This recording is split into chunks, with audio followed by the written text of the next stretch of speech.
ఒక్కసారి కొమ్మూరి గోల్డ్ కి కాల్ చేయండి. తాకట్లో ఉన్న మీ బంగారాన్ని విడిపించి మార్కెట్ ప్రైస్ కి వాళ్ళు కొనుక్కుని మిగతా డబ్బులు మీకు ఇచ్చేస్తారు. హాయ్, వెల్కమ్ టు మనం టీవీ.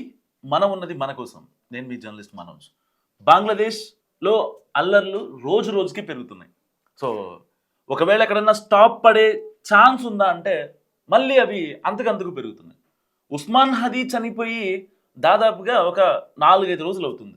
ఉస్మాన్ హదీ మరణం మరొక ముందే మరొక విద్యార్థి నేతపై కావాలనే కాల్పులు జరిపారు అక్కడ ఉన్న ఎవరైతే ఉగ్రవాదులు. పాకిస్తాన్ అండతో బంగ్లాదేశ్ ఎప్పటి నుంచో రెచ్చిపోతుంది. ప్రపంచ దేశాలన్నీ గమనిస్తున్నాయి. ఇలాంటి నేపథ్యంలో ఇప్పుడు బంగ్లాదేశ్లోని ఉగ్రవాదులు దీన్ని ఇంకా పెద్ద ఇష్యూ చేయాలనే ఒక ఉద్దేశంతో మరొక విద్యార్థి నాయకుడిపై ఇప్పుడు కాల్పులు జరిపిన సిచ్యువేషన్. సో తలలోకి కాల్పులు జరిపారు. హాస్పిటల్లో ఆయన చికిత్స పొందుతున్నాడు. చావు బతుకుల మధ్య కొట్టుమిట్టాడుతున్నాడు. సో దీనికి ప్రతిగా అక్కడ ఉన్న ఉగ్రవాదులు ఏం చేస్తున్నారంటే, అంటే ముస్లింలు, so called Muslims are known as terrorist అనమాట. సో వీళ్ళు ఇప్పుడు ఏం చేస్తున్నారంటే అక్కడ ఉన్న హిందువులను టార్గెట్ చేస్తూ అసలు చేయాల్సిన రప్చర్ అంతా క్రియేట్ చేస్తున్నారు అక్కడ. ఇప్పటికే దీపుదాస్ అనే వ్యక్తిని చెట్టుకు వేలాడదీసి చంపేసి అతన్ని నిప్పంటించారు. ప్రపంచ దేశాలు నివ్వెరబోయాయి. హిందువుల్ని ఇలా చేస్తారా అని భారతదేశం కూడా రెస్పాండ్ అయింది. పొరపాటున భారతదేశానికి సంబంధించి ఆస్తులు కావచ్చు, లేకపోతే గౌరవానికి కావచ్చు, దేనికన్నా దెబ్బ తగిలే ఛాన్స్ ఉన్నా సరే యుద్ధం పక్క అంటూ భారత త్రివిధ దళాధిపతి ద్వివేది ఇప్పటికే స్పష్టం చేశారు. అయితే బంగ్లాదేశ్ సంబంధించిన చికెన్ నెక్ ఉంటుందో, 7 సిస్టర్స్ అంటారు కదా, 7 రాష్ట్రాలు, ఈశాన్య రాష్ట్రాలు, అరుణాచల్ ప్రదేశ్, సిక్కిం, మణిపూర్, ఇంకా కొన్ని రాష్ట్రాలు ఏవైతే ఉన్నాయో, సో ఆ రాష్ట్రాలకి నేపాల్కి బంగ్లాదేశ్కి మధ్యలో ఒక చికెన్ నెక్ ఉంటుంది. కోడి మెడ పార్ట్ ఎలా ఉంటుందో అక్కడ అలా ఉంటుంది అనమాట. సో ఆ ఏరియాలో మొత్తం ఉండేది కూడా రౌడీ షీటర్లు, టెర్రరిస్టులు వీళ్ళే ఉంటారు. రేసిజానికి కొంచెం ప్రేరేపించేవాళ్ళు, ఇలాంటి వాళ్ళు మాత్రమే ఉంటారు. సో తేడా వస్తే ఆ ప్రాంతాన్ని లేపేస్తామని భారతదేశం ఇప్పుడు గట్టి వార్నింగ్ ఇచ్చింది. అయినా సరే బంగ్లాదేశ్కి కొంచెం కూడా భయం లేకుండా కేవలం ఆ పాకిస్తాన్ అండ చూసుకొని విర్రవీగిపోతుంది. ఒకవేళ ఆ పాకిస్తాన్ అండ ఎంతవరకు చూసుకుంటారు? పాకిస్తాన్కే పరిస్థితి బాలేదు ఇప్పుడు. అలాంటి పాకిస్తాన్ అండ చూసుకొని భారతదేశం మీదకి వస్తే బంగ్లాదేశ్ ఏం చేయగలదు? సరే, బంగ్లాదేశ్ గురించి మాట్లాడుకుందాం. ఒక చిన్న డెప్త్ అనాలిసిస్ చెప్తాను మీకు బంగ్లాదేశ్ గురించి. బంగ్లాదేశ్ గురించి ఎవరైనా సరే గూగుల్ చేయండి. ప్రస్తుతం తీవ్ర రాజకీయ అస్థిరత అండ్ ఆర్థిక సవాళ్ళు, మానవ హక్కులు భద్రత లేకపోవడం అండ్ పర్యావరణ సమస్యలు, యువత సమస్యలు, ఉద్యోగాల కొరత కావచ్చు. సో ఇలా అన్నీ ఒకటి కాదు, 2 కాదు, దాదాపుగా 100 ప్రాబ్లమ్స్ ఉన్నాయి బంగ్లాదేశ్కి. వరదల వల్ల కాలుష్యాలు అవుతున్నాయి, ఆర్థిక ద్రవ్యోల్బణం ఉంది. ఇంకా జూలైలో మొన్న లాస్ట్ ఇయర్ ఉద్యోగ కోటా విధానానికి వ్యతిరేకంగా జరిగిన పెద్ద నిరసనలు అండ్ షేక్ హసీనాని పంపించేయడం, ఆవిడ మీద దాడి చేయడం. అసలు షేక్ హసీనా అనేది ఇంకా పెద్ద పాయింట్. షేక్ హసీనా గురించి అక్కడ హిందువులు, ముస్లింలు ఎవరైతే ఉంటారో వాళ్ళందరికీ లిబరల్గా ఉంది ఆవిడ. అందరూ కలిసి ఉండాలి, అన్ని మతాల వాళ్ళు ఉండాలి, అందరూ కలిసి ఉంటే తప్పేంటి? భారతదేశం లాంటి పెద్ద కంట్రీ, 150 కోట్ల మంది జనాభా ఉన్న భారతదేశమే, అందరూ కలిసి ఉంటున్నారు అన్నదమ్ముల్లాగా. మన దేశంలో ఎందుకు కొట్లాడుకోవాలి, కొట్టుకొని చంపుకోవాలి అంటే ఆవిడ్ని ప్రధాని పీఠం నుంచి దింపిన దాకా అక్కడున్న సోకాల్డ్ టెర్రరిస్టులు ఎవరైతే ఉన్నారో ఒప్పుకోలేదు. నిరసనలు చేశారు, వాళ్ళ ఇంటికి వెళ్ళి గొడవలు చేశారు, ఎంత రాద్ధాంతం చేశారు. ఇక ఆవిడ గత్యంతరం లేని స్థితిలో భారతదేశానికి శరణార్థిగా వచ్చింది. ఇప్పుడు శరణార్థిగా భారతదేశంలో ఉంది కాబట్టి మన దగ్గర ఉన్న ఆవిడని నాకు సాయం కావాలి అని చెప్పిన వాళ్ళని మన దగ్గర నుంచి పంపించగలమా? నేను అక్కడికి ఏదో చంపేస్తారు, నన్ను చచ్చిపోతాను నేను అని మన దగ్గరికి వచ్చింది ఆవిడ. అలాంటి ఆవిడని మనం పంపించగలమా? పంపించలేము. ఇప్పుడు వాళ్ళు ఏమంటున్నారు, ఈ షేక్ హసీనాని పంపించేయండి మా దగ్గరికి. ఆవిడ వెళ్తాను అంటే కదా మనం పంపించేది, మనమే ఎలా వెళ్ళిపోమంటాం? సాయం చేసి మళ్ళీ ఎలా వెనక్కి తీసుకోగలం?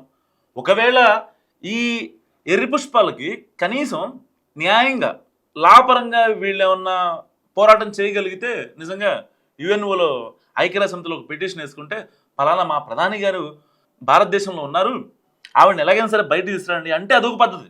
అంతేగాని సిగ్గు లేకుండా అక్కడున్న హిందువుల్ని, హిందూ దేవాలయాల్ని, అక్కడ సెన్సిటివ్ ఇష్యూస్ని ఏవైతే ఉంటే వాటిని అన్నింటినీ గెలికేసి రాక్షసానందం పొందుతాం, మనిషిని చెట్టుకు ఊరేసి మంట పెట్టి మరి ఆనందం పొందుతాం, అబ్బాయిలు టెస్టికల్స్ మీద కొడతాం అంటే ఎంతవరకు కరెక్ట్? ఒకసారి జస్ట్ ఆలోచించండి మీరే. అంటే ఎంత దారుణం ఇది. కేవలం ఈ గొడవ ఇక్కడితో ఆగకూడదు అనే ఒకే ఒక్క ఉద్దేశంతో ఉస్మాన్ హదీ చంపిన 3 రోజుల తర్వాత మరొక విద్యార్థి నాయకుడిపై దారుణంగా చంపడానికి ప్రయత్నించారు. ఇది క్రిస్టల్ క్లియర్గా అందరికీ తెలిసిన వాస్తవం. కానీ అక్కడున్న ముస్లిమ్స్కి ఎందుకు తెలియట్లేదు? ఎవరు ఎందుకు పట్టించుకోరు? ఓకే, ఒకవేళ ఉస్మాన్ హదీని చంపింది భారతీయులే అనుకుందాం.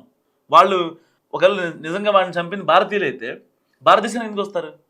అక్కడే తలదాచుకుంటారు కదా. ఇక్కడికి వస్తే దొరికిపోరా? బోర్డర్ చెకింగ్లని అవన్నీ ఇవన్నీ దొరికిపోరా? సింపుల్ లాజిక్తో ఆలోచించండి. ఉస్మాన్ హదీని చంపింది భారతీయులే. మేము మళ్ళీ రిపీట్ చేస్తున్నాం, ఉస్మాన్ హదీని చంపింది భారతీయులే. వాడు భారతదేశం వస్తే దొరికిపోడా? వాడు ట్రావెల్ హిస్టరీ కావచ్చు, లేకపోతే బోర్డర్ దగ్గర చెక్ ఇన్ కావచ్చు, వాడి పాస్పోర్ట్ కావచ్చు, దొరికిపోడా వాడు? ఉస్మాన్ హదీని చంపడం చాలా పెద్ద విశేషం కదా. సో దానికోసం ఇప్పుడు వరల్డ్ వైడ్గా ఇష్యూ నడుస్తుంది. బంగ్లాదేశ్ అట్టుడికిపోతుంది, మారణ హోమం జరుగుతుంది. భారతదేశానికి బంగ్లాదేశానికి మధ్య ఒక ప్రచ్ఛన్న యుద్ధం దారితీసేలా ఉంది. పరిస్థితులు అలాగే ఉన్నాయి. ఒక్క ఇష్యూ గురించి ఇప్పుడు మళ్ళీ గత 3 ఏళ్లలో జరిగిన షేక్ హసీనాను మళ్ళీ బయటకు వచ్చారు. అంటే మీకు కావాల్సింది ఏంటి? ఉస్మాన్ హదీ మరణం దానికి కారణం ఎవరనేదా, లేకపోతే షేక్ హసీనా ఎందుకు భారతదేశానికి శరణార్థిగా వెళ్ళిందన్నదా? లేదు, లిబరల్గా ఉంటాం ఆవిడ చేసింది తప్ప. అసలు ఏం కావాలి? అంటే మీరు ఎవరు అండ చూసుకొని రెచ్చిపోతున్నారు? ఓకే, మీకు ఒకవేళ నిజంగా బంగ్లాదేశ్లో ఇష్యూని రేస్ చేయాలనుకుంటే ఎన్ని ఆర్థిక సవాళ్ళు లేవు. అక్కడ తాత్కాలిక ప్రభుత్వాలు ఉన్నాయి, రాజకీయ హింస కొనసాగుతుంది, ప్రతిరోజు ఘర్షణలు, రాజకీయం అంతా హింసగా మారుతుంది. ఓకే, షేక్ హసీనాపై ఏదైతే అవినీతి ఆరోపణలు ఉన్నాయని చెప్పి విచారణ సరిగ్గా జరగడం లేదని వాళ్ళంటే ముట్టడించారు. అవినీతి ఆరోపణలు గుప్పించినప్పుడు షేక్ హసీనా భారత్లో ఉంటే తప్పేంటి? బంగ్లాదేశ్లో ఉంటే తప్పు కదా. మీరు వద్దనుకోనే కదా పంపించింది. మీరు వద్దనుకొని పంపించినప్పుడు మళ్ళీ ఎందుకు రావాలని కోరుకుంటారు? పోని ఇన్ఫ్లేషన్ అనక సరిగ్గా ఉందా బంగ్లాదేశ్లో?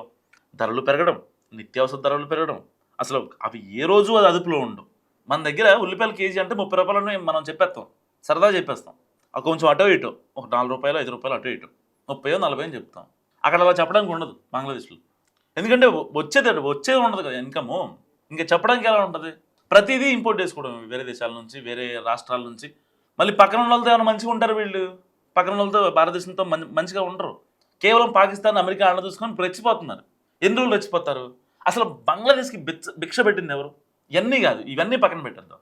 1971లో బంగ్లాదేశ్ ప్రత్యేక దేశం ఏర్పడటానికి కారణం ఎవరు? ఇండియా కాదా? మనం చదువుకున్నాం కదా చిన్నప్పుడు. 1971లో భారతదేశానికి సంబంధించిన త్రివిధ దళాలు సహాయం లేకపోతే పాకిస్తాన్ నుంచి వాళ్ళు విడిపోయేవాళ్ళ? పాకిస్తాన్ కంపేర్ బంగ్లాదేశ్ కాస్త బంగ్లాదేశే బెటర్ ఒక రకంగా.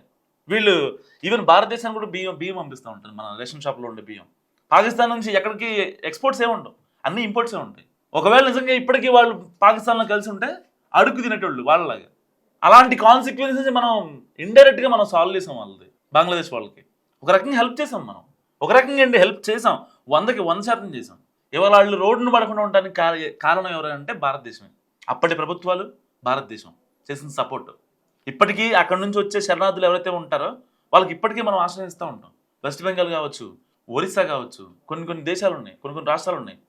ఇప్పటికీ వాళ్ళకి శరణార్థులకి అయ్యా మేము బంగ్లాదేశ్లో బతకలేకపోతున్నాం అని చెప్పి చాలామంది వస్తూ ఉంటారు. వాళ్ళు టెర్రరిస్టులు ఉంటారు, మీకు ఆ విషయం తెలిసిందే. మనం సాయం అంటే ముందుండి ఇలా ప్రతి రాష్ట్రం బంగ్లాదేశ్ నుంచి వచ్చిన వాళ్ళని హక్కును చేర్చుకోవడం వల్ల మన దేశంలో కూడా టెర్రర్ యాక్టివిటీ క్యాంప్స్ అనేది పెరిగిపోతుంది. ఎవడాలంటాడు ఎవడో తెలియదు కదా, ఎక్స్పెక్ట్ చేయలేం కదా. వాడు అప్పటికప్పుడు యాక్టింగ్ చేస్తాడు. తప్పు అయిపోయింది సార్, నేను ఇంకోసారి చేయను సార్, నా వల్ల తప్పు అయింది, నేను తప్పు చేశాను అని చెప్తాడు. తర్వాత ఏం చేస్తాడో మనకు తెలియదు కదా. ఒకసారి తప్పు చేయడం అలవాటైన వాడికి ఇక చేస్తూనే ఉంటాడు. ఇక వాడు ఏం చేస్తాడో మనం ఎక్స్పెక్ట్ చేయలేము నిజంగా. సో ఇన్ని కాన్సిక్వెన్సెస్లో బంగ్లాదేశ్ భారతదేశం మధ్య ఒక ప్రచ్ఛన్న యుద్ధం కొనసాగుతుందని చెప్పొచ్చు. ఎందుకంటే ఇప్పటికే త్రివిధ దళాధిపతులు చాలామంది మాట్లాడుతున్నారు ఏ క్షణమైనా యుద్ధం రావచ్చు అని. సో ఒక పక్క భారత్ సంయమనం పాటిస్తుంది ఇలాంటి రప్చర్ టైంలో. ఎందుకు సంయమనం పాటిస్తుంది? సో ప్రతి మూమెంటు మనం చాలా జాగ్రత్తగా వెళ్ళాలి. పాకిస్తాన్ రెచ్చగొడుతుందని బంగ్లాదేశ్ రెచ్చిపోతుంది, సో మనం కూడా రెచ్చిపోదామంటే అయ్యే పని కాదు. కొన్ని మనం మార్చుకోవాల్సిన పద్ధతులు ఉంటాయి. సో వాటి కోసం భారత ప్రభుత్వం చాలా ఈగర్గా వెయిట్ చేస్తుంది. సో కొన్ని మూవ్ అయిన తర్వాత బంగ్లాదేశ్ని ఢీ కొట్టడం భారతదేశానికి పెద్ద మ్యాటర్ కాదు, మనందరికీ తెలిసిందే. సో ఏది ఏమైనా కేవలం అక్కడ హిందువుల్ని టార్గెట్ చేశారన్నది మాత్రం వాస్తవం. దాంట్లో డౌటే లేదు. There is no doubt about it. ఒకవేళ హిందువులు కాకపోతే ఇంకా వేరే వాళ్ళని కూడా చంపుతారు. అంత తప్ప ఓన్లీ హిందువులనే, హిందూ దేవాలయాలనే ఇచ్చేయరు. కావాలని ఎలాగైనా సరే భారత్ని గెలకాలి అనేది ఇక్కడ క్రిస్టల్ క్లియర్ అనమాట. సో భారత్ బంగ్లా ప్రశ్న గురించి మీరేమనుకుంటారు? మస్తు కామెంట్ చేయండి. చూస్తున్నాను మనం టీవీ.